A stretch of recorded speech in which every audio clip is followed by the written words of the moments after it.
Alright, so we have way more things you probably didn't know you could do in Marvel Spider-Man 2, from getting secret abilities to amazing interactions you can find in the open world, plus many cool attention to detail moments that Insomniac added whenever you want to take a break from the superhero stuff. Coming right up, totally check out the 2 shortcuts in the settings menu, as there are many actions you can bind to them. But I especially recommend going with the photo mode and the game speed toggle, as these are the least accessible. So especially the game speed toggle, this is my favorite because you can just quickly press left or right on the D-pad, completely slow down time and better adapt to any high-speed situation ahead. There are many chaotic moments in the game, especially against some of these drones, in which this can help a ton. But you can also use this to create very cinematic moments whenever you're doing web slinging or just doing tricks around the city. This can help you more easily pan the camera around your character as you're doing those animations. Even more so, it can help in combat, as it does work, for example, on extending that time window to parry or dodge incoming attacks. And there are many moments in which it again just looks very cinematic. But of course, you can also use this to more easily complete achievements, like for example Hang 10, which requires you to do 30 air tricks without touching the ground. You can totally jump from the highest building, pop in slow motion, and then do as many tricks as possible, and only web sling until the very last moment. Rinse and repeat, and you should get this achievement in no time. But moving on, next we have a really amazing ability which unfortunately only Miles can unlock, but this is going to give you a huge boost in damage whenever you hit targets from camouflage mode. So this is something that you get by completing all the Prowler stashes around the map and essentially solving all the puzzles requiring them, and eventually this is also going to unlock a secret, well, additional mission, which is finally going to give you the item that unlocks the Prowler Strike. So this is the ability, and the way to pull this off is first you need to enter camouflage mode, which you do by pressing arrow up on the D-pad, of course assuming that it's not on cooldown, and then just hitting targets with whatever attack you want. All of them will gain now a bonus which will do this electricity purple damage against targets that will absolutely destroy them. Now this also deals a bit of AoE damage, so if there are enemies in a very tight spot, they can hit multiple at the same time.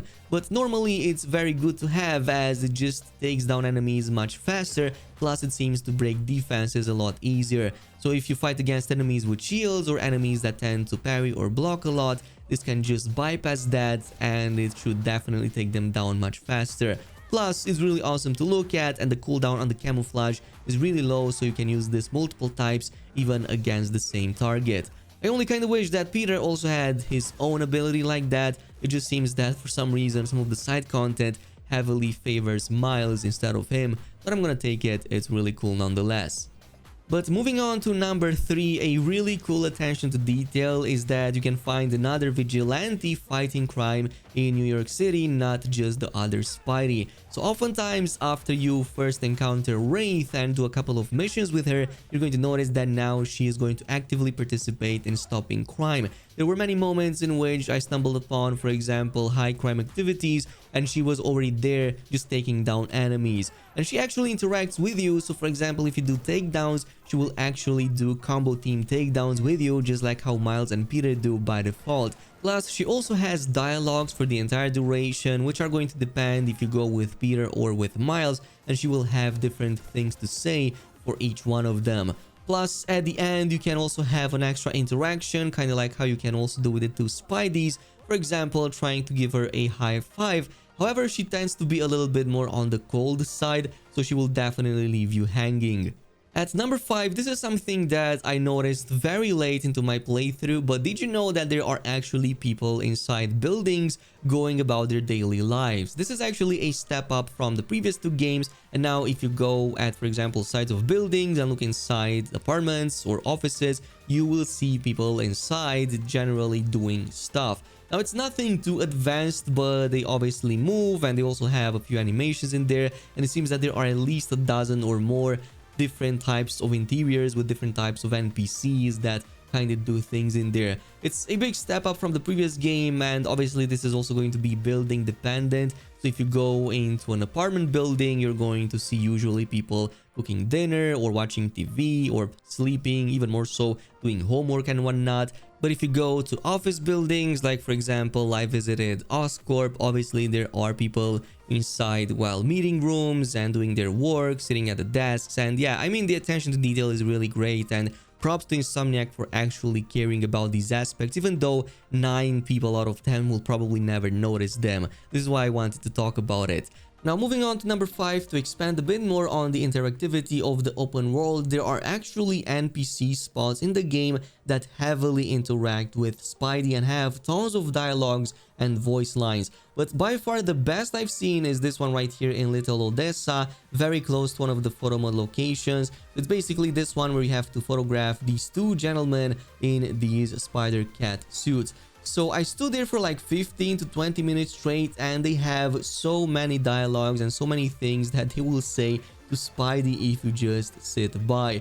So they will try to find out more about you and how it is to fight crime, if you can web zip them to see if they can break the lines, and many more in there. I only stood for like 20 minutes, but it was pretty much filled with dialogues almost non-stop. It's not the only spot, but it's by far the heaviest on recorded dialogues.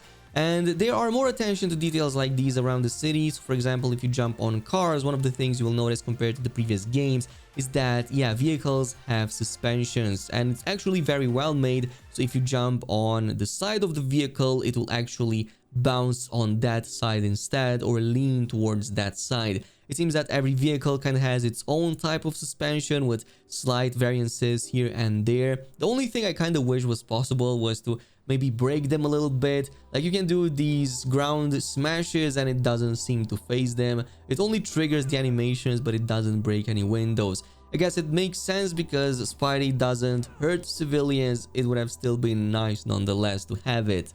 Now, moving on to other secret interactions, you can go into a full dead stop while flying around with your web wings by simply pulling back your L2 and then pressing circle at the same time.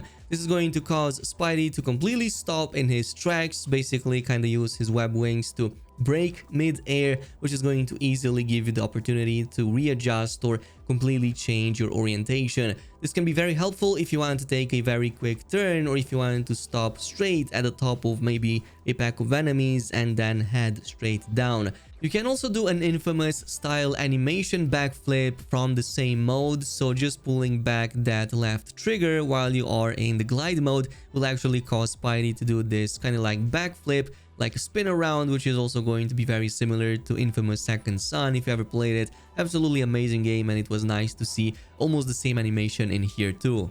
But let's move over to some hidden achievements and how to more easily complete them, starting with the one called Soar, which is going to have you glide from the financial district all the way to Astoria on the other side of the river without touching the ground. There's actually a couple of wind tunnels that can help you with that, starting with this one at the very edge of the financial district, as you can see it on the other side. So what you have to do is to just make sure to start with a high jump and then go straight into glide mode. From this point on, you can just follow this one, which is going to eventually bring you towards the river. Once you are here, you will notice that to the right side, it actually connects with a second one, and you can simply follow this one from this point on all the way into the other district. Eventually, once you reach the other side, as soon as you hit it, you're going to see the trophy popping up on the other side of the screen, and you're pretty much done with it.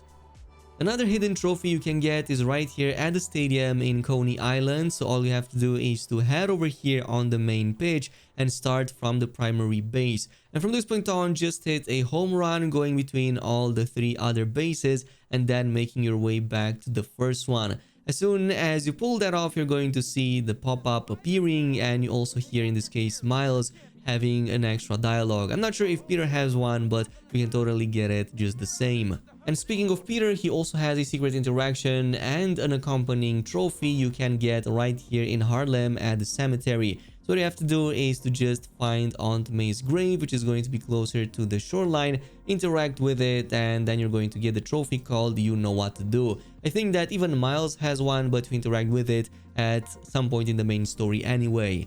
There's a similar one for Miles, which you can do right here in the financial district, very close to that large church area. So as you reach this location between these buildings, you're going to have to make your way to the primary building section right here, but on the opposite side of the one facing the road.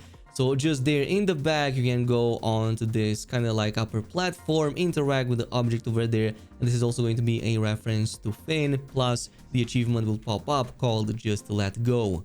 And finally, the only other achievement that might slightly stay in your way to reaching Platinum is the one that requires you to get all the 42 Spiderbots around the city. Pretty much every district has like at least a couple of them that you can find on side of buildings and whatnot.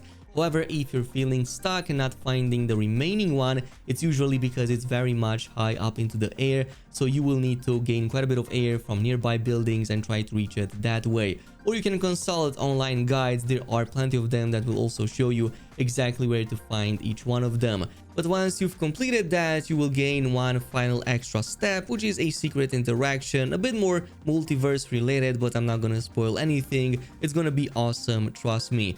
So that is pretty much it with the video. Totally check out some of the others I made, including some of the best settings to activate right now for the best possible experience, or just some of the best unlocks that will make combat a lot better for you. Thanks so much for watching, and I'll see you in the next one.